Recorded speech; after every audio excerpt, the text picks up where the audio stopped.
Buenas tardes a todos y a todas. Reciban un cordial saludo en nombre de toda la comunidad de Global Shaper Tijuana, con el motivo de la iniciativa The Great Reset, por parte del Foro Económico Mundial, con el propósito de entablar sesiones de diálogo con líderes que permitan la iniciativa, la reconstrucción y la nueva dirección hacia un futuro con nuevas oportunidades. Hoy tengo el honor de presentarles al arquitecto Rodrigo de Jesús González. Es arquitecto egresado de la Facultad de Arquitectura de UNAM, capacitador y evaluador de estándares de competencias Conocer CEP, miembro del Consejo Internacional de Recursos Naturales y Vida Silvestre. Tiene convenio de colaboración con 4 universidades y anualmente impone conferencias en más de 10 universidades a nivel nacional. Participó como profesor de diplomado de sustentabilidad energética en el hogar, con el enfoque género, organizado por el Instituto Nacional de Electricidad y Energías Limpias. Organizó de manera conjunta con Ecofauna el Foro Infraestructura Verde 2018. Autor del primer diplomado en Infraestructura Verde en México, con el aval de la Universidad Salle Pachuca. Desarrolló el sistema MV Placar para bio y agromuros, así como otros elementos de infraestructura verde y naturación urbana. Sin más preámbulo, permítanme cederle la palabra a nuestro ponente de esta gran noche. Muchas felicidades y adelante, arquitecto. Hola, ¿qué tal? Muy buenas noches y gracias por la presentación. Esperando que se encuentren muy bien. Para todos los que nos están viendo por ahí en redes sociales y los que nos están siguiendo, la invitación de este grupo, que me pareció una invitación bastante cordial para hablar un poco del tema que vamos a tocar hoy, sobre arquitectura agrobioclimática. Entonces, para dar comienzo, voy a compartir pantalla. Ahí me parece que ya se está viendo. Y pues vamos a tratar un poco este tema que viene a colación de muchas cosas que han sucedido en temas de infraestructura verde, de lo que hemos ido desarrollando a nivel empresa, a nivel personal, tocando mucho el tema de infraestructura verde y cómo es que llegamos a este punto de arquitectura agrobioclimática, de dónde es y cómo viene el término. Realmente el término como tal quizás no lo vamos a encontrar, no existe, digamos que lo tomo como un título que le quise dar al proyecto de investigación que estamos siguiendo actualmente. Sin embargo, pues creo que vamos a tratar de explicar, voy a tratar de explicar mucho sobre qué se trata, cuál es el enfoque, para qué es y de qué viene, ¿no? Entonces, pues, damos comienzo. Igual por ahí si hay preguntas o algo y gustas hacérmelas de público o algo, adelante. Y si no, pues, entonces ya continuamos. Para empezar, dado que soy arquitecto en temas de todo lo que tiene que ver con cuestiones de cambio climático, ahorro energético y demás, tengo que remontarme un poco a esta estructura que para los colegas que me estén viendo perfectamente entenderán y para los que no tienen nada que ver mucho con la arquitectura, pues normalmente es el gran paradigma de todo arquitecto, la famosa hoja en blanco. La hoja en blanco se vuelve siempre como el gran enemigo de lo que nosotros tenemos que hacer de nuestra labor arquitectónica. Es lo que vemos normalmente siempre que empezamos a estudiar la carrera, al enfrentarnos a la nada. Esa nada donde tenemos un lápiz, un papel, donde tenemos que trazar los límites, donde nosotros vamos a empezar a proyectar y a jugar con el espacio, donde vamos a empezar a plasmar ideas, borrones, rayones, etcétera, etcétera, y vamos a destruir una hoja tras otra, tras otra, tras otra. Y así es como normalmente nos educan a nosotros a poder empezar a pensar en factores de diseño y como normalmente empezamos a construir, digamos, vida de la nada. La realidad es que después de varios años de haber salido de la carrera, me he dado cuenta que este ejercicio de la hoja en blanco es un ejercicio bastante, pero bastante delicado, puesto que al nosotros empezar a trabajar con los elementos arquitectónicos, jamás tenemos una hoja en blanco. Tenemos literalmente lo que vemos del otro lado, del lado derecho, tenemos una ciudad gris, tenemos una ilusión actualmente de una ciudad verde, existen 1000 factores ahí, existen edificaciones, existen personas, existen sistemas, religiones, existen climas, existen muchísimas cosas. La hoja en blanco entonces como tal es la idealización de algo que nosotros imaginamos y pareciera que las musas tienen que inspirarnos para que nosotros podamos encontrar resultados.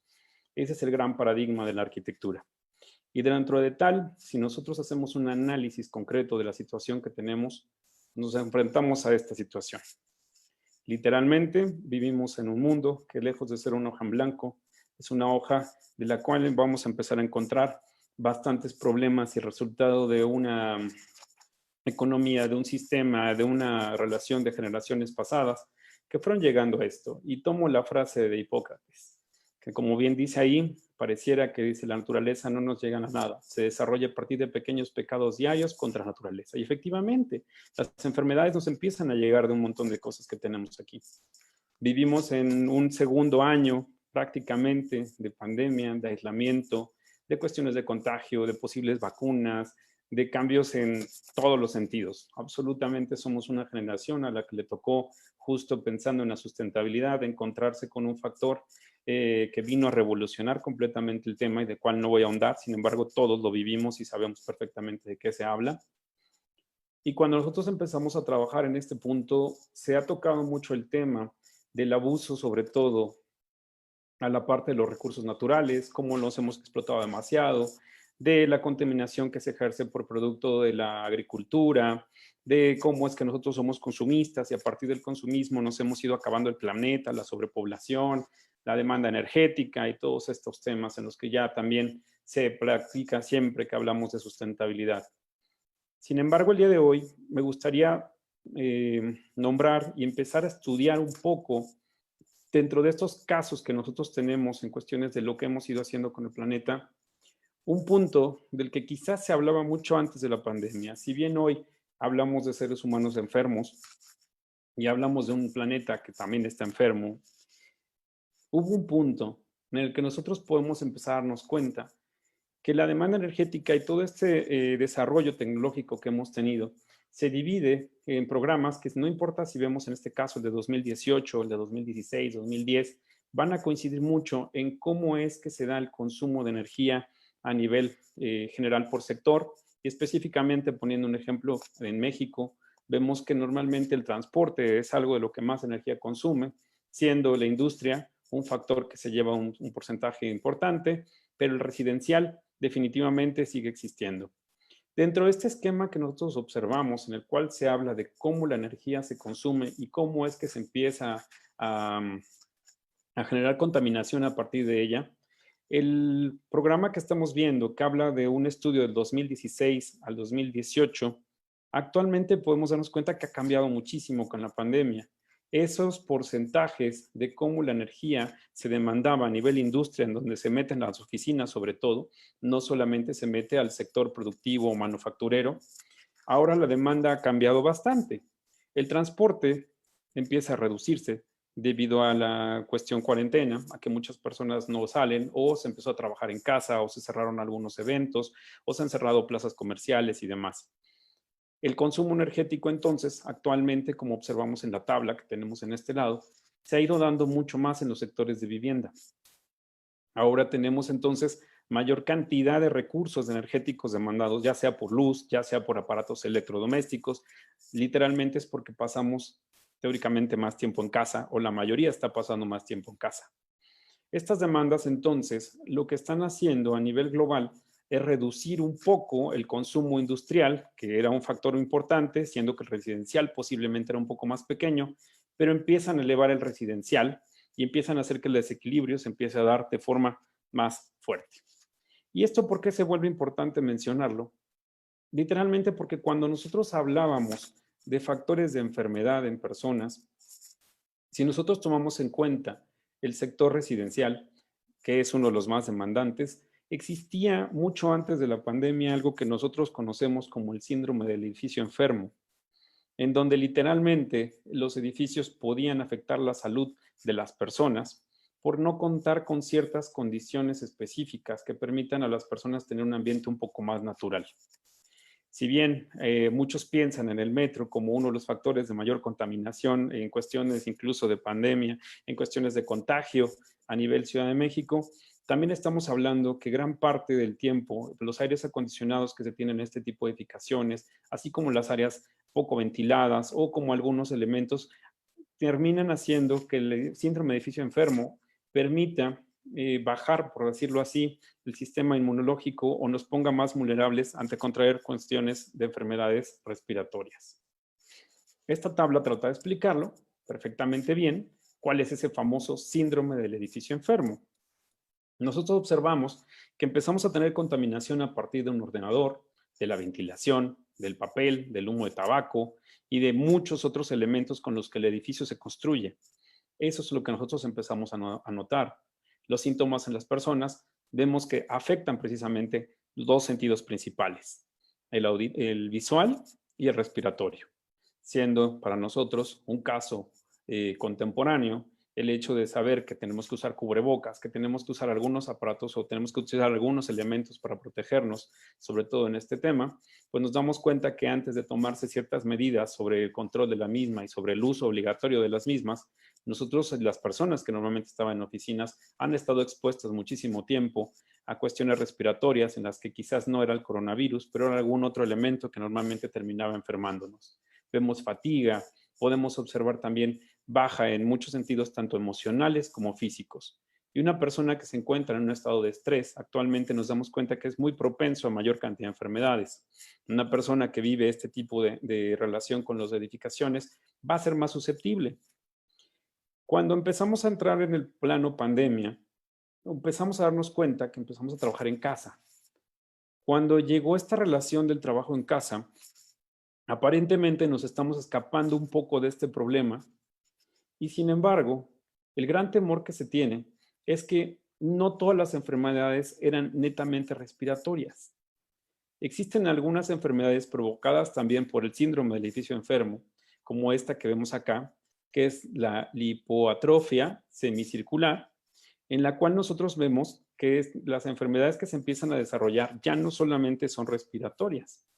Empezamos a observar que muchos de los factores que empiezan a tener en la enfermedad van relacionados con el uso de aparatos eléctricos, con la señal Wi-Fi, con algunas otras cosas que terminan generando ciertas ondas electromagnéticas que van a afectar fuertemente pues, nuestra parte física y nuestra salud. Ahí tengo un caso, estamos exponiendo, por ejemplo, uno de los casos que fue muy sonado en el 2007 sobre un edificio de gas natural en Barcelona, en el cual de pronto las personas empezaban a enfermarse, empezaban a tener cierto tipo de hundimientos en el músculo, o sea, algunas cicatrices, algunos hoyos, por decirlo así, y señalo en rojo uno de los factores que favorecía que esta enfermedad se dé, y es la deficiencia de humedad relativa. Más adelante vamos a darnos cuenta cuál es la relación que tiene con el tema que estamos viendo. Sin embargo, podemos observar que ya las partes respiratorias a largo plazo que veíamos en el síndrome del edificio enfermo se empiezan a reflejar ahora en partes visibles que ni siquiera son tan explicables y que no tardan tanto en revelarse. Todos estos síndromes que nosotros vemos de la edificación, en los cuales normalmente como tema de salud pública no nos preocupamos tanto, porque no los concientizamos, no observamos que esto pueda ser prevenido, o sea, que se pueda prevenir, son consecuencias de solamente cambiar a los esquemas, aún siendo una edificación hecha por un arquitecto, en el cual no pensamos en una habitabilidad o no estamos pensando literalmente en hacer arquitectura, estamos pensando en hacer construcción. ¿En qué diferencia? Lo veremos un poco más adelante, sin embargo, sabemos que hay una diferencia fundamental en cuanto a solamente tener el elemento arquitectónico construido en desarrollo de una actividad contra el poder tener las condiciones adecuadas para estar en cuestiones de confort y de salud. Cuando nosotros empezamos a observar el esquema de quédate en casa por cuestiones de pandemia, el miedo que se tiene es que ahora el síndrome del edificio enfermo, pensando en la edificación, es algo que se transmite y se traslada ahora literalmente a la casa, pues no deja y no queda exento de ser un elemento construido en el cual ahora pasamos más tiempo. ¿Por qué? Porque muchos de los elementos que nosotros teníamos en la oficina, que normalmente no teníamos en casa, se trasladan directamente allá para poder ejercer ciertas actividades laborales. El aumento de aparatos de computadoras, los iPads, etcétera, por cuestiones educativas, cuando tenemos o se tiene más de un niño, los que tienen en casa y tienen que tomar clases en línea, pues requiere incluso un ordenador para cada uno, requiere cierto tipo de más energía, requiere un wifi más potente, el que no tenía internet tuvo que ponerlo, etcétera, etcétera, etcétera. Haciendo que todo este tipo de padecimientos que normalmente se conocían en las grandes edificaciones empiece a transferirse al plano de vivienda. Y en el plano de vivienda, ahora estamos hablando del síndrome de la casa enferma, lo cual ahora empieza a ser actual en temas de pandemia.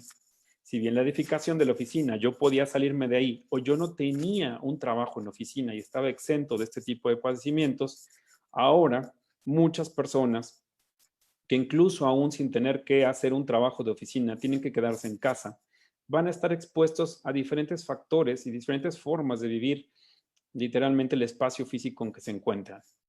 Vemos que incluso por edad va a haber una diferencia muy sustancial entre las partes de la población vulnerable, que normalmente son adultos mayores o personas que tienen algún otro padecimiento, que lo viven de una forma incluso crónica y preocupante en cuestión psicológica, mientras los niños se están adecuando a un elemento en el que no van a tener una sociabilización con otros niños, a pesar de que la educación llegue a ser buena por el sector del medio electrónico. Vamos a tener una generación, no estamos entrando en temas de generaciones que se están acostumbrando, que van a vivir su primer año de primaria, su primer año de kinder, su primer año de secundaria, de una forma muy distinta a las que generaciones pasadas lo tuvieron.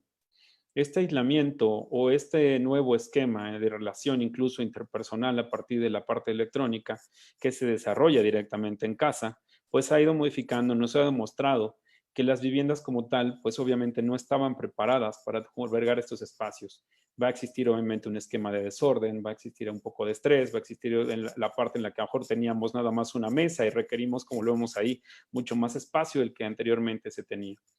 Así que el síndrome de la casa enferma, a diferencia del edificio enfermo, no es exclusivamente en el punto en el cual no se tengan las condiciones de salud física o salud ambiental, sino que va a repercutir en otros dos factores que van a tener lugar en cuestión psicológica, que es lo que podría diferenciar muchísimo el síndrome del edificio enfermo ahora con el síndrome de la casa enferma. En el síndrome de la casa enferma le atribuimos dos problemas más, o bueno, uno, si lo queremos ver así de forma general, que es el psicológico. Ahora ya no se habla solamente de una enfermedad por agentes contaminantes. Ahora se hablan pensamientos negativos, como estar atrapado, pensamientos negativos, como que no existe alguien que nos ayude, pensamientos en los que personas mayores que pasan mucho tiempo solos se van a enfrentar bastante después de que no tuvieron eso y en una etapa de su vida en que mayor cantidad de sociabilización pueden llegar a requerir. ¿Por qué? Porque son personas que a veces son jubiladas, que se encuentran en un punto en el que ya no sentían muchas veces que eran útiles a nivel social y podían compensarlo de alguna forma, interactuando con otras personas, saliendo, etcétera, y ahora se encuentran en aislamiento total. ¿Cómo se vive entonces ahora el síndrome de la casa enferma? Pues va a depender mucho de en qué condiciones nos encontremos, tanto económicas como incluso en la parte estructural urbana en la que nos encontremos. Las tres imágenes que muestro ahí, independientemente del valor que tiene esa vivienda, podemos darnos cuenta que nos permitiría un entorno muy distinto de cómo vivir el aislamiento. Mientras en la 1, a pesar de que es una autoconstrucción, muy posiblemente en cuestión interior podemos llegar a tener algo un poco más habitable. Existen esquemas como la imagen que tengo acá, donde incluso la promocionan como vivienda sustentable, de la cual nosotros no entendemos por qué puede llamarse así, que son viviendas unifamiliares que no tienen ningún tipo de servicio, no existe abastecimiento, no existe espacio público, no existe vegetación, son literalmente cajas para vivir. Así que el síndrome de la casa enferma empieza a ser un síndrome bastante preocupante, bastante doloroso. ¿Por qué? Porque además de que no nos permite una interacción hacia la parte interna con otro tipo de personas, con mascotas, con vegetación, con algo, en las estructuras que se tienen actualmente, si nosotros estamos o nos ha tocado o hay personas que les toca vivir aquí, vivirán muy distinto a aquellos que tienen espacios de jardín bastante grande, que viven quizás en un pequeño condominio residencial con una alberca, etcétera, etcétera. Esto está haciendo que entonces tengamos una división social aún mucho mayor, que va a tener una repercusión y un peso en años posteriores que no estamos evaluando. La división en algún punto económica que se daba se podía llegar a romper cuando íbamos a una oficina y sin importar en dónde estuviéramos viviendo, todos nos desarrollábamos más de 8 horas en una oficina, vistiendo muy similar, siguiendo patrones de conducta similares, habitando el mismo espacio sin importar el puesto que cada uno tenga. Y en el caso de vivir en casa, para los que están en el ramo de las oficinas o tienen que ver con esto está haciendo que sea bastante distinto. estamos viendo, por ejemplo, qué sucede con las casas dormitorio, con las ciudades dormitorio. Literalmente era trabajar, regresar a dormir, trabajar, regresar a dormir y la vivienda como tal ni siquiera sufría modificaciones. ¿Por qué?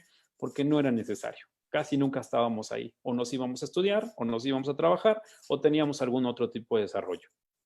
Pero ahora que estamos en este punto, cuando las personas ya están habitando, nos damos cuenta que dejar que se traslade el síndrome hacia las viviendas unifamiliares a esa escala es un tema muy diferente a tratar de trabajarlo a nivel urbano. A nivel urbano hablamos de un esquema enorme, pero a nivel vivienda, nosotros nos empezamos a encontrar con que todo esto se debe, como lo he mencionado en algunas otras pláticas, a que esta construcción no está desarrollada por un arquitecto.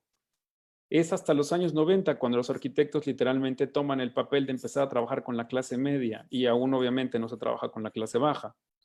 Es el factor entonces en el cual las edificaciones, si bien o mal, un 30%, de acuerdo a algunos estudios, era lo que se consideraba como edificios enfermos, la otra parte no tenía ese tipo de problemas, e incluso los espacios públicos alrededor de la edificación que se tenía permitían como ese desahogo a nivel personal.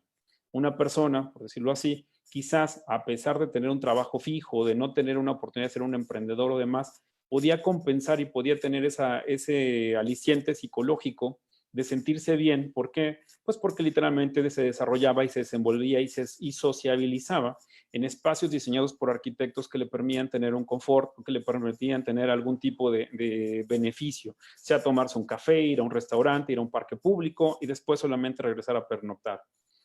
Pero en el esquema de la vivienda, como lo que veíamos que es mayormente un 80% de autoconstrucción en México al menos, pues vamos a encontrarnos con este problema psicológico y este problema social en el cual incluso va a haber una mayor separación. ¿Cómo es que entonces podemos empezar a combatirlo o empezar a trabajar o cómo es que se daba? ¿Y por qué el tema que tratamos hoy es arquitectura agrobioclimática? Porque en el caso de la arquitectura bioclimática, que es una especialidad de la arquitectura, donde se busca utilizar todo lo que envuelve, por decirlo, al edificio, cómo influyen los factores de viento, de sol, de agua, los recursos naturales, en el cual se busca el confort térmico para que el ser humano pueda desarrollarse, pero al mismo tiempo la integración de la edificación a todo el entorno natural.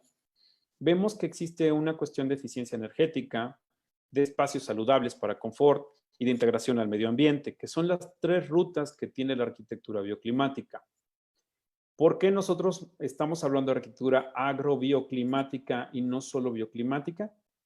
Porque en el caso de la arquitectura bioclimática, si bien se tienen muchos estudios, hay muchos especialistas en el tema, hay muchos proyectos desarrollados, en la mayoría de los casos, la arquitectura bioclimática se va a encontrar con un tope que es el económico. Normalmente, la forma en que se soluciona la edificación para poder llegar al confort térmico no es por medio de una buena ventilación cruzada, no es por medio de un buen asoleamiento, no es por medio de inyectar humedad relativa de forma natural a la edificación, sino se ha resuelto por medio de equipos. O sea, estamos hablando de sistemas activos. En cuestión de sistemas activos, nosotros nos vamos a empezar a encontrar con el uso de calentadores para agua, obviamente, alguna refrigeración como mini split para bajar la temperatura del interior, etcétera, etcétera.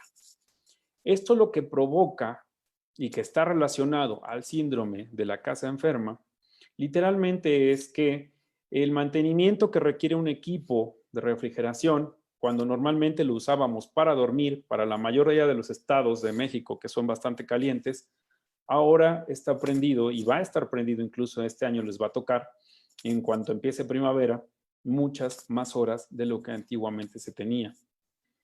No existe mucha cultura de prevención en cuestión a dar mantenimiento, en cambiar los filtros, en cambiar algunas otras cosas que son necesarias. Por lo tanto, a medida que nosotros sigamos en este tipo de cuarentenas y que después de la cuarentena el esquema de desarrollo social se dé permaneciendo mayor tiempo en la edificación de la casa, va a provocar que si no se tiene un control sobre los equipos mecánicos empezarán a darnos ciertos problemas que terminarán repercutiendo en salud. ¿Por qué? Por lo que mencionábamos. Puedo yo tener una sana distancia, puedo tener un cubrebocas, pero la circulación, sobre todo del viento, la cuestión de la falta de humedad, el que se caliente demasiado un cuarto y el otro sea demasiado frío, el que salir del patio hacia el otro lado de la casa provoque cambios térmicos, empieza a repercutir en cuestiones de salud. ¿Cómo es que entonces la arquitectura bioclimática podría responder ya no solo a buscar el confort térmico y a tener una relación con el medio ambiente, sino a procurarnos una integración completa? La forma en que lo puede lograr es dándonos cuenta que dentro de los equipos pasivos o los equipos activos, podríamos estar hablando de un nuevo elemento en el cual estamos pensando literalmente en la vegetación como un material de construcción. La vegetación pensada como material de construcción es un elemento único y no igualable por ningún otro. ¿Por qué? Porque tiene un desarrollo evolutivo. Y si bien nosotros pensamos en una planta puesta en el suelo y el suelo le permite desarrollarse, nosotros observamos que la planta arquitectónica definitivamente es el nuevo elemento que debe permitir que la vegetación se desarrolle principalmente sin interacción humana para abastecer sus necesidades. Ahora bien, la interacción humana que se desarrolla con la planta va a tener una repercusión más en el tema psicológico. O sea, yo estar con mis plantas para mí me beneficia muchísimo de forma emocional. Sin embargo, no puede depender la planta de que yo me acuerde de regarla o de que yo me acuerde de hacer ciertas actividades para que ellas puedan subsistir. Es donde la arquitectura bioclimática ya no llega a ese punto, no llega a ese factor. Es entonces donde también nos damos cuenta que elementos como muros verdes, techos verdes o huertos urbanos no entran dentro del campo de la arquitectura bioclimática, por lo mismo, porque estaríamos hablando de permitir confort o sistemas controlados para especies vegetales, no para el usuario, o sea, no para el hombre. Y aquí es donde tenemos entonces un campo de oportunidad en donde nos vamos a encontrar que la arquitectura bioclimática, que decíamos que uno de sus principales problemas era el choque que tenía constantemente contra el punto económico, va a tener que abatirse. Irónicamente, la palabra economía y la palabra ecología van a provenir o vienen literalmente de la misma etimología, que es oikos, que habla del término de la casa. Deberían de trabajar en conjunto. Estamos hablando de que una economía futurista o lo que necesita el presente debe encontrar la forma de que la ecología se dé sin afectar la cuestión monetaria o sin que la cuestión monetaria sea un factor de división social. Quiere decir que el que logra pagar un techo verde lo tiene y el que no logra pagarlo, pues no. ¿Por qué? Por un factor económico, no porque la conciencia nos diga que un techo no es útil. Este es el punto en el cual la arquitectura bioclimática, todo aquel tema de biodiversidad, de resiliencia, etcétera, le apuesta demasiado a la cuestión de concientización. O sea, hay muchos programas en los cuales se tiene que educar para que la persona sea consciente de separar una basura, por ejemplo. Sin embargo, la realidad es que no es funcional porque topa contra la cuestión económica. Y la cuestión económica, bien o mal, pues es el esquema que nos permite desarrollarnos a nivel social o no desarrollarnos. Si nosotros empezamos a observar que en el tema de la arquitectura bioclimática choca contra la cuestión económica, tiene que existir un factor intermedio que permita que las dos se liguen. Y el factor intermedio que nosotros hemos ido encontrando precisamente es la creación sobre todo de los agronegocios. Cuando hablamos de un agronegocio en un entorno urbano y específicamente en una vivienda, quiere decir que ese techo verde que yo voy a implementar sobre una edificación como la que veo en la imagen, tendría que ser un techo verde que no exclusivamente tenga plantas que aporten oxígeno, que formen confort térmico para los que están adentro. Tiene que estar pensado en el tamaño o en el esquema que nos permita a nosotros tener una rentabilidad por los insumos que van a recibir las plantas que están ahí arriba. Si yo logro hacer la interconexión de un sistema de riego, como viene en la vivienda, de un sistema de autofertilizante, porque ya hay dosificadores, aprovechamiento del sol, que lo tenemos muchas veces ahí, o incluso de aprovechamiento de la lluvia en casos de cultivos de temporal, quiere decir que la persona no exclusivamente va a tener el confort térmico en la vivienda por las plantas que tiene arriba de su tejado. Podría empezar a imaginar un esquema en el cual tenga una remuneración económica por el mismo. Si trabajáramos con algunas plantas como los berries, que actualmente son benéficos a cuestión salud y que son bastante rentables, si el clima lo permite, eso estaría permitiendo entonces que se justifique el uso de la techumbre para tener vegetación y no exclusivamente el tema de biodiversidad. Ahora, en este caso tenemos las dos opciones. Podemos tener un techo verde que nos dé de biodiversidad y ese simplemente sea nuestro propósito, y en la parte interior tener el sistema de agrocultivo, o sea, un sistema interior, en donde necesariamente no tendríamos biodiversidad porque es un circuito cerrado y no vamos a tener otros agentes más que nosotros desarrollando vida en la parte interior.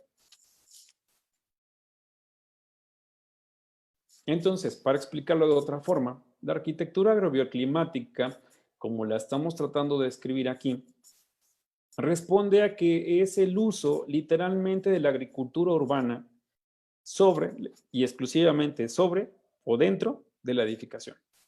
A nivel macro, hablábamos ya de espacios como el que vemos aquí, que pueden ser públicos, que pueden ser huertos comunitarios, que pueden ser otro tipo de esquema.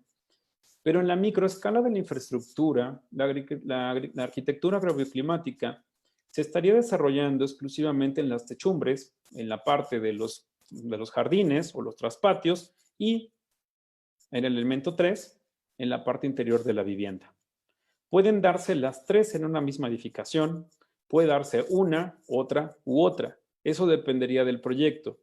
Pero nos está invitando a que a la hora de nosotros realizar cualquier tipo de diseño arquitectónico como profesionistas, ya no estaríamos pensando exclusivamente en dejar el espacio para el jardín o dejar el espacio para el huerto, porque el principal error de la agricultura urbana ha sido el no poder satisfacer a la persona en su totalidad de la tecnología necesaria para poder desarrollar un cultivo sin tener que ser tan dependiente. En el caso 1 de lo que observamos arriba, quedan siempre las dudas de los pesos, quedan las dudas de la humedad, de saber qué es lo que sucede con ese tipo de cuestiones. En el caso 2 que observamos, por ejemplo, un equipo como ese, que es muy sencillo para hidroponía casera, que nos da algo de cultivo, es un elemento que primero tendríamos que definir en qué lugar lo vamos a poner. O sea, yo lo compro y la medida no está hecha para poderse adaptar a una vivienda de Infonavit, por ejemplo. Es una estructura que está pensada en el aprovechamiento del estándar de una caja, de la cantidad de agua que pues le cabe a la caja, valga la redundancia, y lo que se requeriría como para hacer una producción. Eso lo que hace es que si yo quisiera tener 5 módulos de eso en una vivienda, pues difícilmente los voy a poder acoplar. Si tengo una vivienda muy pequeña, es como dónde pongo uno. Y quizás si los pongo en una misma pared, ya pegado a la pared no recibe el mismo sol, mientras si lo pongo en el centro recibe demasiado. Quiere decir que son elementos que se compran, que se adosan y que tendría que buscarse un lugar, que son producto de un diseño industrial, pero no tienen nada que ver con una integración específica para la vivienda. En el caso número 3, que es hacia donde está avanzando mucho más la agricultura futurista, está pensándose en que la producción ya no tenga la típica problemática, por ejemplo, de plagas, en el caso de algunos insectos. Si nosotros lo tenemos en un circuito cerrado, tampoco importa si afuera está nevando o si afuera está granizando o si afuera hay una radiación impresionante o si hay mucho viento. Como tal, el cultivo está mucho más controlado, haciendo que la edificación tenga un efecto invernadero bastante positivo y utilizando mucho las cuestiones tecnológicas para lograr la meta del cultivo. Estos tres elementos, entonces, cuando nosotros los estudiamos, nos vamos dando cuenta que en muchos países obviamente tienen un gran desarrollo. Sin embargo, cuando nosotros preguntamos, al menos en Latinoamérica o en México, quiénes son los principales actores de la agricultura urbana, resultan no ser agrónomos. Son el porcentaje menor. ¿Quién es entonces el agricultor urbano? Pues es alguien que tiene este tipo de cultura y lo puede hacer de muchas formas, como observamos ahí, en donde uno de sus principios no es exclusivamente la producción de alimentos, sino contemplar las partes culturales, favorecer a una integración social, favorecer a este tipo de esquemas, pero hablamos a nivel interacción incluso social, lo decimos así, es en macro. Pero a nivel vivienda, ¿qué es lo que sucede? En los años que hemos tenido trabajando con ese tipo de proyectos, encontramos muchísimas personas que siempre tienen la duda de cuánto regar, cómo mantenerlo, qué se les da, qué no se les da, en qué lugar tienen que poner las cosas. Algunos se animan a hacerlo, compran semillas, compran las macetas, no se les da nada porque no tenían la cantidad de sol, porque creen que a lo mejor una papaya se va a dar perfectamente bien en un clima súper frío y normalmente eso no sucede ni va a suceder porque batallan con enfermedades y no saben qué es. Entonces, ¿dónde está el desarrollo de las universidades que se dedican al tema de agricultura en México que no han podido o no tienen mucho interés realmente en desarrollar sistemas para casa? ¿Por qué? Porque lo ven a un sistema masivo, o sea, lo ven como una producción que logra alimentar a medio planeta. Pero por el lado del arquitecto tampoco existen las condiciones que nos permitan a nosotros integrar estos espacios y dejar los sistemas ligados. O sea, no puedo yo pretender poner un techo y que después la persona llegue y trate de mandar a poner un tinaco y después a ver si le pone una manguera o a ver cómo es que riega o que no tenga una malla sombra, etcétera, etcétera. Esto nos está abriendo entonces oportunidad a empezar a integrar tres factores principales, que es lo que para nosotros o para mí específicamente constituyen la arquitectura agrobioclimática. Uno es jugar con la cuestión de la biofilia. La biofilia como tal es literalmente ese amor intrínseco que se tiene hacia todo lo vivo. Puede ser animal o puede ser vegetal.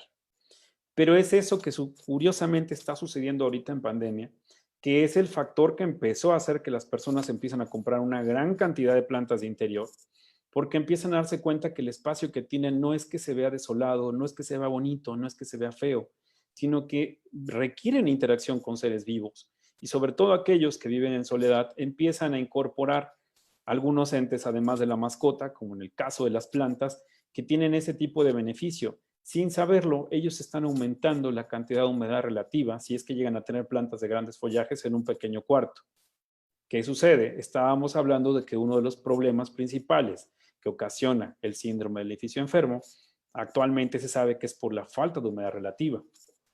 Entonces, esta parte natural pareciera que nos está dictando las pautas de hacia dónde vamos tendiendo y por qué estamos metiendo eso, y a lo mejor no estamos metiendo un cactus necesariamente, porque las plantas de interior entonces están teniendo, sobre todo ellas, un auge importante en temas de pandemia.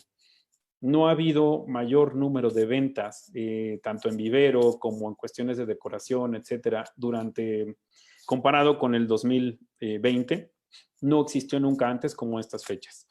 Actualmente la compra, al menos en México, de plantas de interior a nivel nacional, sin importar el clima que se tenga, a pesar de estar viviendo en pleno desierto de Sonora, las plantas de interior toman este auge.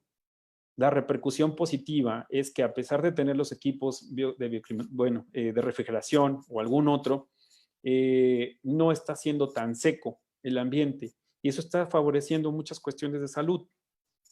Aunque conscientemente no se hacía, se está empezando a hacer.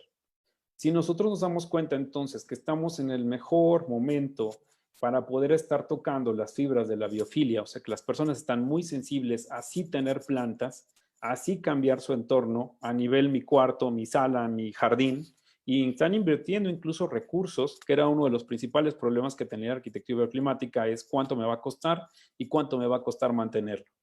En el caso de la biofilia, la gente está comprando la planta, los costos en la planta interior en una maceta bonita no son baratos, pero nadie se está preguntando cuánto me va a costar mantenerlo, porque ha cambiado el esquema entonces de pensar en la manutención a pensar en la cuestión terapéutica. O sea, yo disfruto tener interacción con la planta, yo disfruto regarla, yo disfruto quitarle una hoja, y si tengo más plantas, lo disfruto todavía más, puedo dedicarle tiempo, incluso me estoy dando el tiempo que a lo mejor yo tenía en la externalidad negativa, que era el transporte público, lo voy a empezar a sustituir por empezar a ver si la riego o si hago algo físicamente para mí o tengo interacción con estos seres. En el caso de la agricultura urbana, que también detona de forma importante, tenemos dos esquemas. Las personas que viven en ciudades que permiten y tienen lugares muy favorables para desarrollar la misma, y las personas que no lo tienen, pero que siguen el mismo patrón de educación. Es decir, van a ver un video de YouTube, van a ver un manual, siguen las técnicas que están viendo en el video, y el que vive en una condición tipo Cuernavaca es feliz porque tiene un calor y tiene una humedad relativa buena, pero el que se encuentra en Tijuana se da cuenta que no le funciona absolutamente para nada.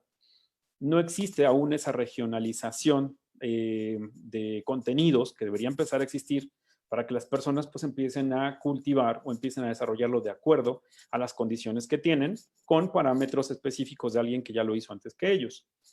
Ligar la agricultura urbana entonces a la biofilia, estamos hablando de que tienen una relación directa, y la arquitectura bioclimática literalmente se convierte en la infraestructura que va a permitir el desarrollo de las dos.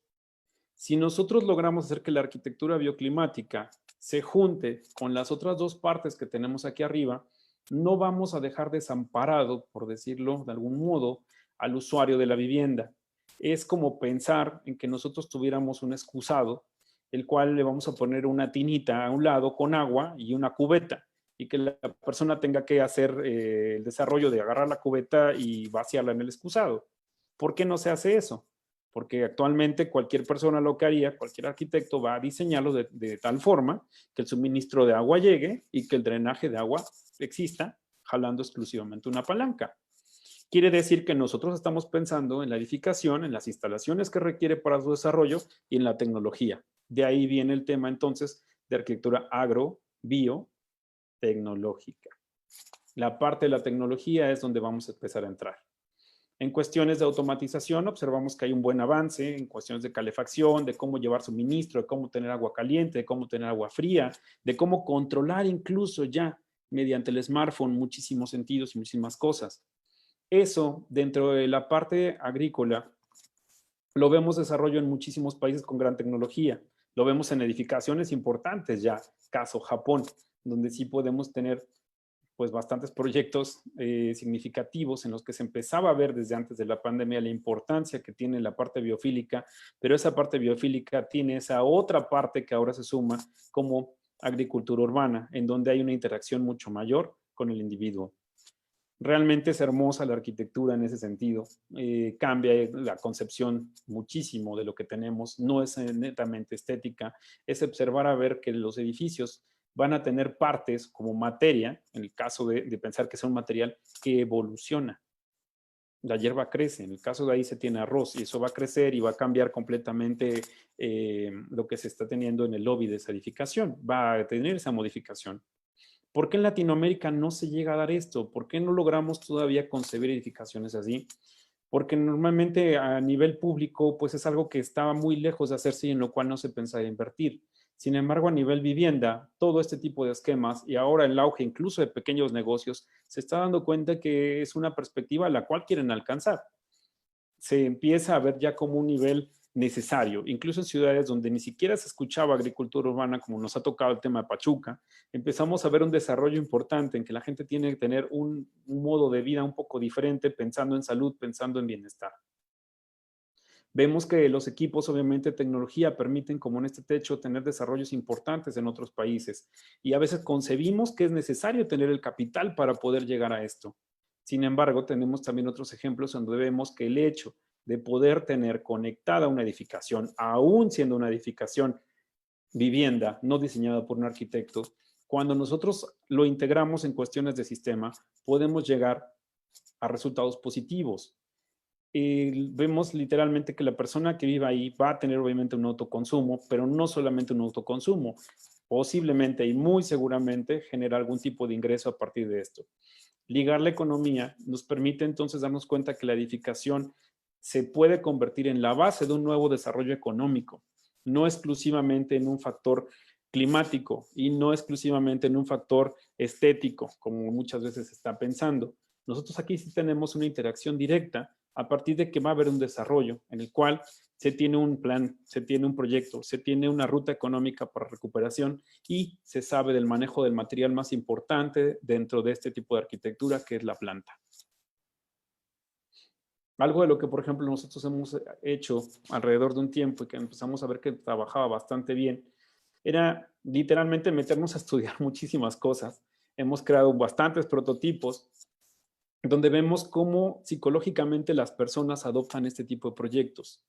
Más allá de pensar en ser una empresa que se hubiera dedicado a construir todos los techos verdes de Ciudad de México o de otros lados o del país, etcétera, se empezó a buscar de qué forma las personas podían interactuar más con los espacios verdes, cómo podían llegar este tipo de cuestiones. Y este proyecto, por ejemplo, en cuestiones de pandemia, que nos ha tocado vivirlo, las personas que habitan aquí, que construyeron esto mucho antes de la pandemia, tienen una salud psicológica mucho mejor, tienen un estado de ánimo bastante bueno, disfrutan un espacio propio que normalmente no pueden tenerlo hoy en día en cuestiones de espacio público.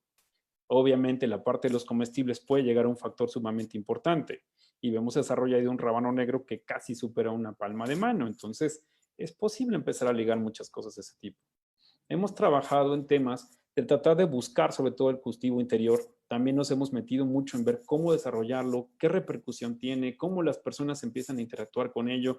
Hemos buscado crear módulos, incluso que no somos Japón, ni tenemos ese tipo de desarrollo tecnológico, para poder estudiar qué sucede psicológicamente con las personas que lo van teniendo, cómo es que cambia su interacción, cuál es su nivel de aprobación, cuál es la interacción que van a terminar teniendo con ese tipo de esquemas.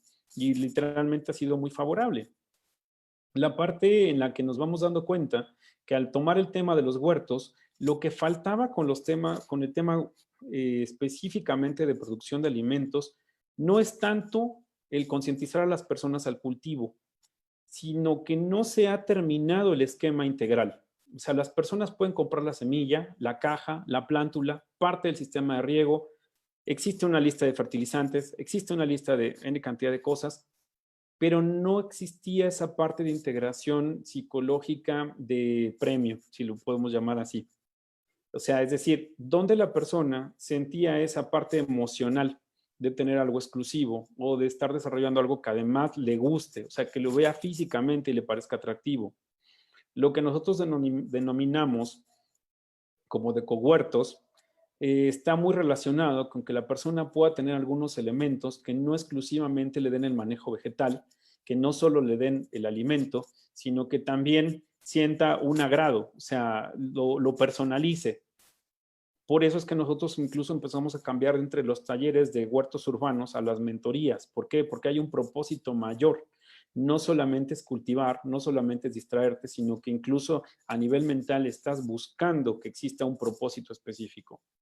Y en la parte de poder empezar a pensar que las personas muchas veces no van a llegar a un punto tan técnico en el que puedan ver todos los fungicidas que existen, todos los plaguicidas que existen, se ha buscado crear como elementos mucho más interactivos, elementos que son no hongos, no bacterias, no insectos o simplemente comida para plantas.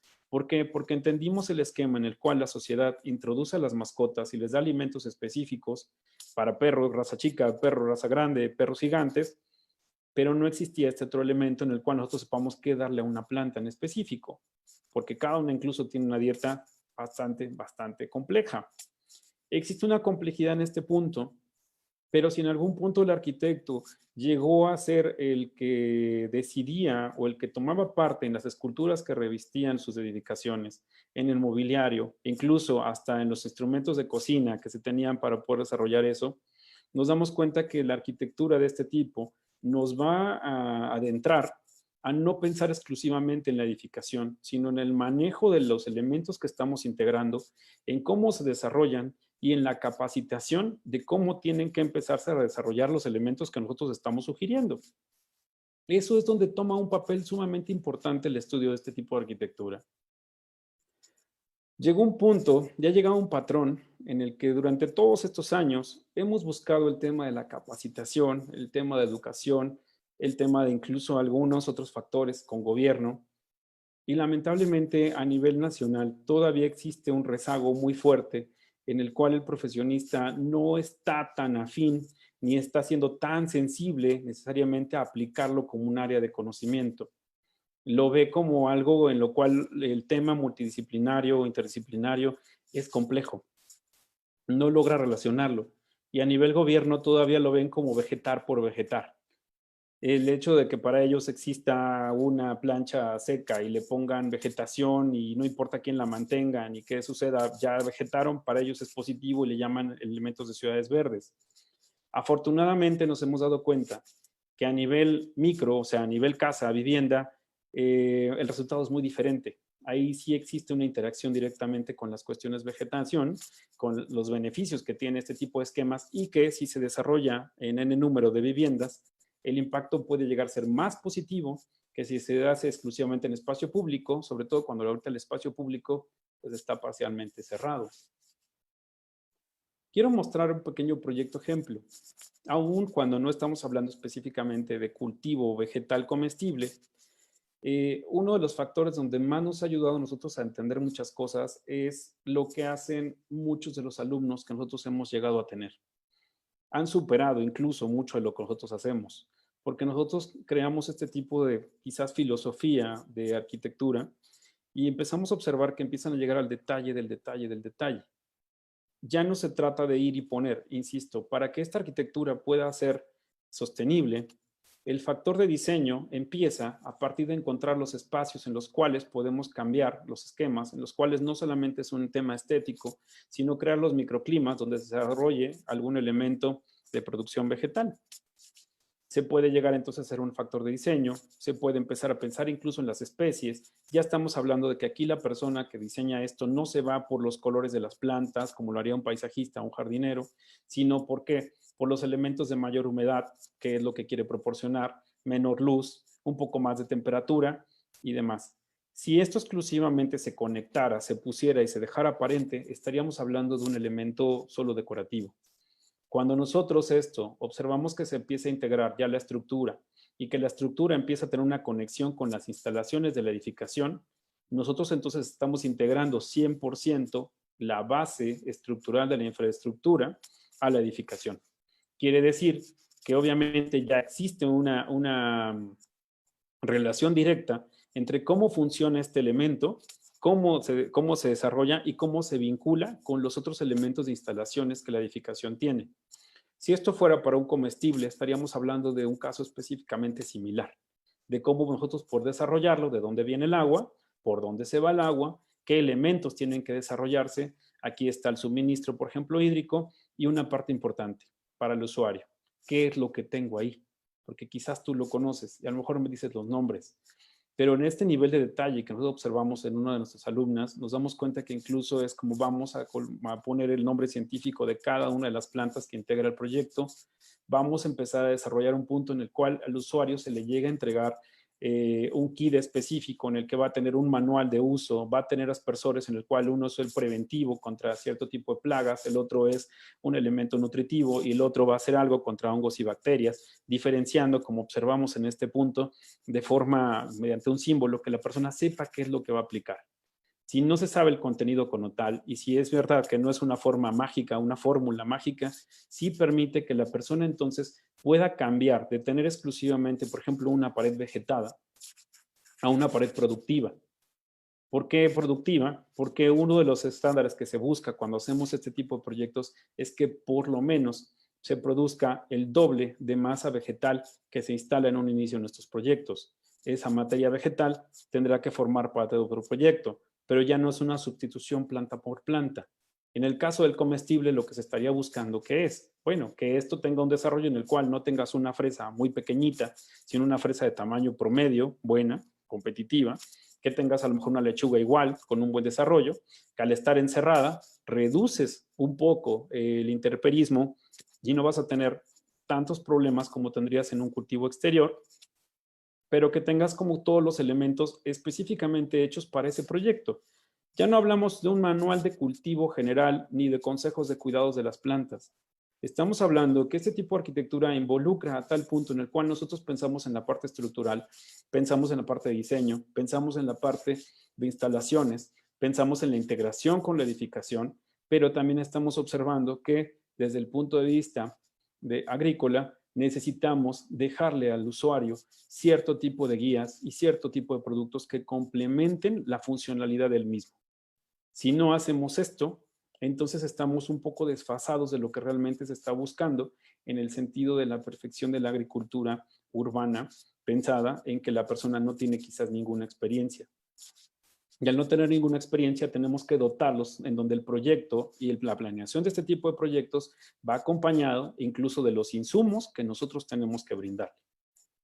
Esos insumos, como en este otro caso ejemplificativo que vamos teniendo, nos permite a nosotros jalar el lado emocional, pensando en que no exclusivamente va a tener un jitomate, sino que va a tener cosas que favorezcan a la interacción, que la persona le guste, que juegue con la emoción psicológica, o sea, va a tener jitomates amarillos con morado, cosa que no puede comprar en un supermercado. No se trata exclusivamente de abastecer entonces la necesidad de comida, está cubriendo otra necesidad emocional sumamente fuerte.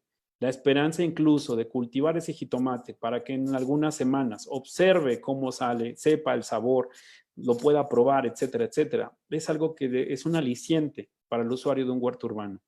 Eso es lo que está haciendo y lo que nos permite a nosotros saber que cuando nos pregunta qué es lo que come, por lo menos tenemos que generar este tipo de productos. Incluso lo hemos tenido que hacer, que le permita saber qué dosificar, qué poner, y aunque puede llegar a tener algún tipo de deficiencia nutritiva por N cantidad de factores, al menos una base de alimentación sepa que va a tener que alimentar a las plantas, no toman exclusivamente agua.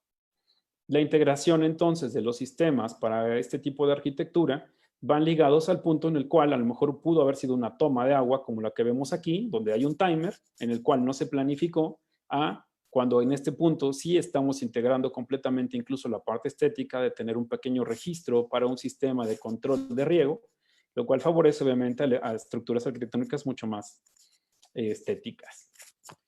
¿Cómo se contempla y cómo se cierra esta parte social? Si bien es cierto que estamos en pandemia, la relación de redes sociales nos permite a nosotros tener interacción, de crear grupos. Estos grupos donde las personas tienen un fin común que es cultivo, en el cual a lo mejor pueden ver miles de videos, pueden ver miles de cosas, pero aquí todos los que se están empezando a integrar de repente a un mismo esquema van viendo un avance en resultados. Alguno pone una foto para saber qué pasa con su cultivo, el otro tiene una duda y el otro le contesta. Es una relación un poco distinta a lo que se tiene obviamente cuando estamos hablando de un cultivo a nivel urbano, porque ahí la relación es directa entre personas. Pandemia nos ha enseñado aquí entonces que una de las formas en que podemos evitar el aislamiento de personas que no pueden salir es una de estas actividades, es utilizando o permitiéndoles que mediante redes sociales puedan tener este tipo de interacción. Si bien también es un tema que los distrae, es un tema que les va a gustar. La infraestructura como tal, como observamos aquí, ya no es un típico huacal, no es un bote, no es una cubeta, no es una maceta. Y habrá quien diga, bueno, pero es que no todos podemos costear eso. Eso es caro. Y volvemos al tema. Realmente en temas de arquitectura, un baño es caro, una sala es cara, un mueble es caro. No es el costo del producto, porque incluso uno puede fabricarlo por sí mismo o uno puede tener ese nivel de aspiracional para tenerlo. Y también de eso nos dimos cuenta. En el caso de muchas personas pueden comprar un iPhone que vale 12,000 pesos, pero no pueden tener un cajón de huerto. ¿Qué es lo que sucede? No es que no les interese, sino que el iPhone les proporcionaba mayor beneficio emocional que un huerto.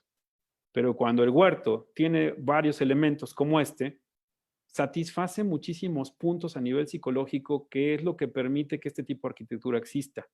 No estamos hablando de un cajón, no estamos hablando solo de agricultura urbana, estamos hablando de un elemento integrado, de un elemento fijo, es un mueble fijo como tal, que está interconectado a todo un esquema de vivienda y en donde se va a donde se va a llevar a cabo una actividad humana. Eso es lo que permite que sea arquitectura. Los esquemas que tenemos hasta ahora pues siguen siendo así, literalmente para nosotros como proyecto dentro de lo que tenemos propio, seguimos trabajando en los espacios demostrativos, en elementos donde vamos a seguir tratando de integrar, como observamos acá, muchas veces que las personas puedan tener esto, el esquema educativo, el esquema de interacción, el esquema de observar cómo está este desarrollo, que tengan un lugar de consulta, seguir haciendo algunos elementos masivos en los cuales las personas sí puedan interactuar post pandemia y demás cuestiones. Pero entonces, de arquitectura agrobioclimática, podríamos concluirla en la suma de los tres factores más importantes que están demandando contemporáneamente la edificación. La necesidad biofílica que todos están experimentando ahorita, el auge que tiene la agricultura urbana y retomar los principios de la arquitectura bioclimática ahora con un nuevo fin, con un nuevo material. No elementos pasivos, no solamente elementos activos, ahora estamos hablando de elementos vivos. Si logramos trabajar con los elementos vivos, entonces le estamos dando, como bien nos toca supuestamente en nuestra profesión, una dirección. Si algunos profesores decían que el arquitecto era como el director de orquesta, que no sabe todo, no se especializa en todo, pero empieza a dar las pautas para que todo tenga un orden y sea funcional. En temas de arquitectura de este tipo, creo que es donde nos toca a nosotros retomar, darle la mano a cualquiera de estos agricultores urbanos que han hecho un trabajo impresionante de retomar esa necesidad y esa demanda de arquitectura biofílica que están pidiendo las personas y brindarle los conocimientos que tenemos de uso del espacio y de edificación. Ese creo que es la mayor de las responsabilidades que tenemos en este punto, en donde, como bien digo, si la mayor cantidad de agricultores urbanos no son agricultores, un buen porcentaje de constructores sí son arquitectos, aunque exclusivamente estén haciendo vivienda y no arquitectura. Así que podemos despertar nuevamente esta oportunidad a no cerrarse a proyectos. Si bien en el caso de los sistemas de energías limpias se dieron un tope con las cuestiones de costos, en el caso de los huertos no son necesariamente mucho más baratos, pero la aceptación de las personas entre tener a lo mejor un panel para captación eléctrica contra tener un huerto urbano, los huertos urbanos llevan todas las de ganar. Y bueno, cierro por ahí un poquito el esquema de compartir. Ya estoy en tiempo y no sé si exista por ahí algún tipo de preguntas o algo. Sí, a ver, la primera es de Gerardo Israel Padilla. Dice, felicidades por esta gran presentación. Al principio del diálogo nos platica que existe un paradigma de la arquitectura. ¿Cómo podemos incorporar arquitectura agrobioclimática en viviendas sin espacio en techos, sin patios grandes, sin cuartos con ventanas, sin balcones y sin jardines? Bueno, en el caso de cómo incorporarla, podríamos irnos incluso hasta lo más pequeño. Existen algunos dentro de la agricultura urbana, por ejemplo, no sé, los que tengan algunos ya deben conocer el uso de los microgreens.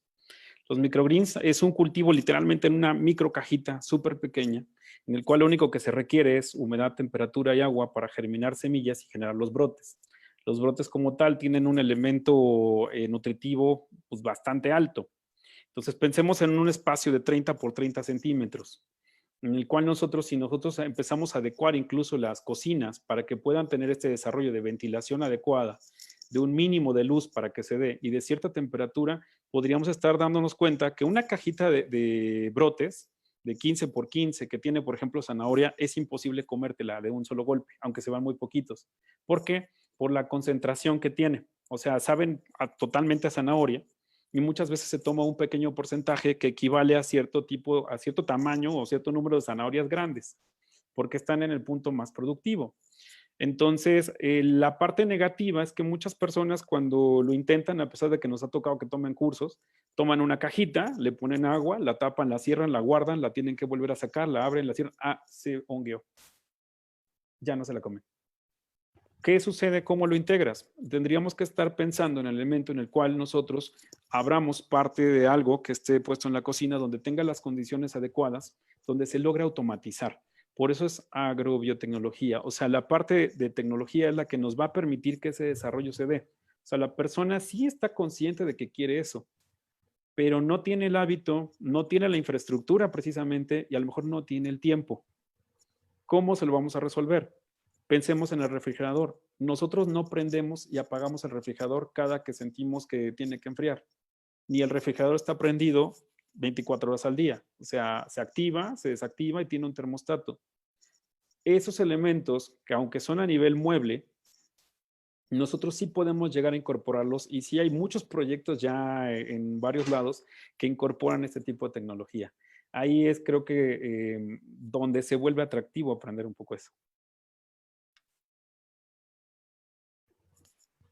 A ver, vamos con la segunda pregunta de Rocío Jazmín Ramírez. Me sorprendió mucho el dato que el 80% de la casa en México son autoconstruidas. ¿Qué materiales pueden usar o qué consideraciones en la construcción, ventilación, insolación, iluminación pueden considerar las personas que desean implementar la agricultura agrobioclimática por su propia cuenta? Hay varios elementos en lo que a pesar de que hay autoconstrucción, sí podemos estar hablando de la bioconstrucción, que aquí es donde entraría. o sea, elementos con tierra como tal, con bambú, el adobe mismo, que tienen otro tipo de consideraciones muy distintas, que por ejemplo en caso de Ciudad de México no es posible por cuestiones sísmicas el uso de bioconstrucción tan fácil, o no tenemos la arcilla, o no tenemos bambú. Sin embargo, por ahí podemos observar algunos elementos como el Manual del Arquitecto Descalzo, que precisamente tiene muchos temas de permacultura y muchos temas de cómo hacer construcciones de vivienda bajo este tipo de esquemas.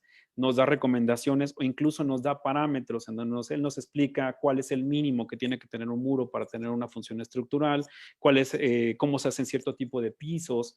Estamos hablando literalmente de que ya es el esquema en el cual nosotros empezamos a construir nuestra vivienda con amor, si le quiero llamar así, y con un sentido de respeto. Mientras en el caso de la vivienda común, no. En la vivienda común exclusivamente pensamos en el resguardo. Entonces el tema económico pesa mucho y para mí es más fácil agarrar block, construir. ¿Por qué? Porque se estandarizó. O sea, las personas construyen así y lo ven como un símbolo incluso de progreso. Si yo vivo en el campo y de repente a mí me traes un elemento y me pones lámina, me pones piso de concreto, siento que estoy evolucionando, ¿no? O sea, ya me desarrollé, estoy empezando a ver infraestructura, porque hay mucha estandarización. En cuestiones de lo que se puede aplicar y cómo aplicarlo, está más relacionado con el uso propio de, bueno, de los esquemas culturales.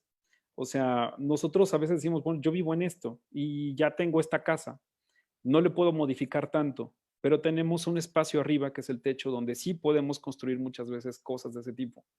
¿Por qué? Porque vamos a requerir estructuras ligeras. Podemos hacer desde un tejabán que exclusivamente tenga sombra, podemos hacer una especie de una jaula, por decirlo también, de herrería, podemos hacerlo con bambú, podemos protegernos de intemperismo, pero estamos creando una parte, o sea, la modificación. La imagen que les mostraba de nuestra oficina es una vivienda Infonavit de 45 metros cuadrados. Lo que hicimos nosotros es crearle una estructura metálica con lámina, o sea, ni siquiera es una estructura cara, realmente es una arquitectura muy barata, en la cual estamos aprovechando refracción de luz, estamos impidiendo viento, estamos buscando ese tipo de cosas. Entonces, creo que, insisto, hay muchas posibilidades para poder incorporar. Uno de los principios sería desestandarizar y pensar que solamente existe un sistema constructivo, así como también darnos cuenta de que no solamente dependemos de un albañil para construir, también existe un herrero, existe un carpintero, existen muchas otras profesiones a las cuales no se les delega la construcción. Otra pregunta es, ¿sería posible desarrollar en climas extremas como Canadá o Rusia? Casualmente sí, es donde más casos vamos a tener. Si nosotros observamos por ahí a IGA, me parece que se llama, es una tienda tipo Walmart que tiene en el techo completamente una estructura de producción de vegetales hidropónicos. A ellos les piden que tengan un techo verde y pues por reglamento tenían que tenerlo. Y ellos lo que optaron es por literalmente todo el techo volverlo un área productiva. Entonces se vuelve súper rentable el poder bajar las lechugas a la parte interior del centro comercial y vender alimento totalmente fresco. O sea, es un súper atractivo. Entonces, se da, recordemos que aún cuando estemos hablando de Canadá, Rusia o lugares con mucho frío, tenemos dos opciones, el cultivo interior, en donde obviamente vamos a recular eso, o en el caso de exterior, cultivos de temporal. Entonces, hablando, por ejemplo, el caso de la fresa, los berries y demás, pues es muchísimo más fácil darlo. Incluso a la lechuga le gusta de cierta forma un poco el frío. Sí, concuerdo. Por ahorita nada más hay muchísimas felicitaciones, muy interesante la información. Por acá, Cindy Zamora, muchas felicidades. El tocar el tema emocional dentro del ámbito arquitectónico es tan importante. ¿Qué estrategia para promover esta arquitectura agrobioclimática dentro de la reglamentación urbana, como algo que es parte del propio desarrollo del ser humano? Mira, realmente, y eso lo hemos vivido en carne propia durante ya más de 6, 7 años que llevamos ejerciendo esto. Si te das cuenta, 90% de los prototipos que nosotros hemos realizado son algo similar que existía en otro tipo de latitudes. y todo ha sido costeado por nosotros, ¿no? A lo mejor, en su sano juicio, pocas personas que no tengan ese tipo de subsidio para investigación o algo así lo hubieran hecho.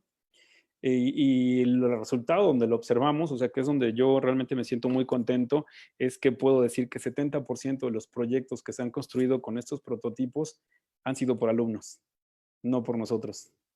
Entonces, todo el tiempo mejoran mucho de lo que nosotros hacemos y es donde le hemos dado un poquito bueno, aventajándonos o emparelándonos un poco con la parte gubernamental. ¿Cómo incentivarlo y cómo meterlo?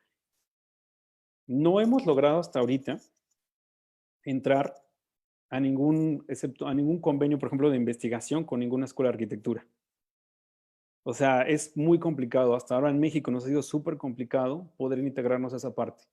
O sea, llevar una conferencia a veces se vuelve como, sí, está padre, pero vete a paisaje, ¿no? O sea, está bonito, pero no les gusta mucho la cuestión tecnológica. Y esto es normal porque incluso en la parte solo bioclimática, si nos damos cuenta, cuando yo estudiante, lo recuerdo, presentábamos un proyecto bioclimático, el profesor era, no, pues está padrísimo, pero uno, o no lo entiendo, o es muy caro, o ¿por qué pones eso, no? O sea, ¿cómo lo conectas?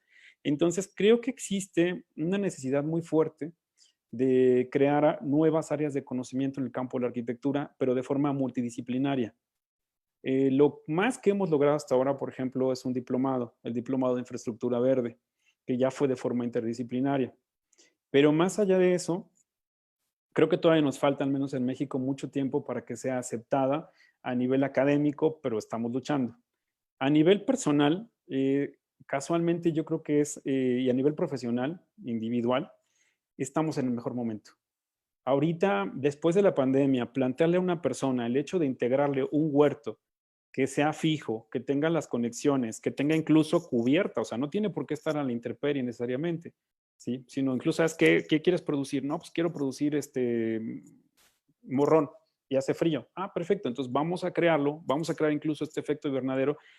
Estamos brindando un confort térmico para la persona, pero también estamos brindando un confort térmico de un sistema controlado para la vegetación. ¿El resultado en qué queda? ¿En dónde se queda? En que entendimos los principios básicos de la bioclimatización. Poder jugar con microclimas para puntos específicos y no exclusivamente resolver una problemática como lo hace el mini split. Tengo calor, lo prendo. Sí, o sea, pero no necesariamente es confortable. O sea, estoy sintiendo el viento sobre mí y yo quiero tener frío, pero ¿por qué tengo que sentir el viento dándome todo el tiempo en la espalda o en algún lugar donde me tocó porque aquí estoy en la junta? Eso es lo que no logra el sistema pasivo resolver, que es muy agresivo. En el caso, por ejemplo, al revés de frío, si tú vives en una habitación muy fría y pones un calefactor, ¿qué es lo que sucede? Se reseca el aire. O sea, amaneces con calor, pero literalmente sientes irritación. Absolutamente al respirar sientes la garganta seca. ¿Por qué? Porque reduce la humedad relativa. Entonces, ¿cómo se resolvería de forma bioclimática? Metemos el calefactor, pero requiero o suministrar humedad o empiezo a buscar elementos que en este caso podrían ser plantas de interior con sistemas de riego que se activen paralelamente en el momento que está la calefacción. ¿Por qué? Porque va a producir humidificación. Esas son las partes donde sí podemos llegar a tener un resultado óptimo. Ok, muchas gracias. Esa sería nuestra última pregunta. Los demás igual, muy buena información, muchas felicidades, eh, comentarios muy buenos. Muchas gracias. Y nada, ahí terminaríamos. Muchas felicidades también, de mi parte. Estuvo increíble, me encantó. Nada. Al contrario, muchísimas gracias por la oportunidad de difundir. Realmente, pues al menos en el grupo en el que estoy, nos encanta eso. O sea, tenemos un camino muy grande por delante y sobre todo, insisto, donde nosotros tenemos como el mayor premio, literalmente en que nos empiezan a llegar por algunas personas que siguen las cosas que nosotros experimentamos resultados y para nosotros eso es increíble, ¿no? Eso nos permite avanzar. Creo que todo el tiempo vemos hacia Europa, todo el tiempo vemos hacia afuera. La forma de moverse en Latinoamérica me consta que es un poco distinta, va más por aquellos pequeños soñadores que se atreven a aplicar las cosas que por un esquema gubernamental o por una economía empresarial que lo haga, ¿no? Entonces, creo que hay muchísimas cosas que comentar. Agradecer igual a todos los que han favorecido, muchos profesionistas que han estado trabajando con nosotros en todos los temas y pues es lo que a nosotros nos encanta es compartir. Muchas gracias. Muy bien. Ya para cerrar con este diálogo, me permitiré compartir a nombre de la comunidad de Global Shapers un reconocimiento que voy a proyectar en este momento. Y a la letra dice, The Great Reset Dialogue. Se otorga el presente reconocimiento al arquitecto Rodrigo de Jesús González por su participación como ponente en The Great Reset Dialogues, evento del Hub Tijuana de la comunidad Global Shapers con el tema Arquitectura Agrobioclimática, el cual se llevó a cabo el 12 de febrero de 2021 a nombre de todos los que integramos Global Shapers Tijuana Hub. Gracias. Y le haremos llegar su reconocimiento. Para todas las personas que nos siguen todavía en la sesión de Facebook Live, los invitamos a seguir presentes a las próximas comunicaciones de Global Shapers y los otros eventos. Y el día de hoy cerramos con este. Que tengan tarde, noche.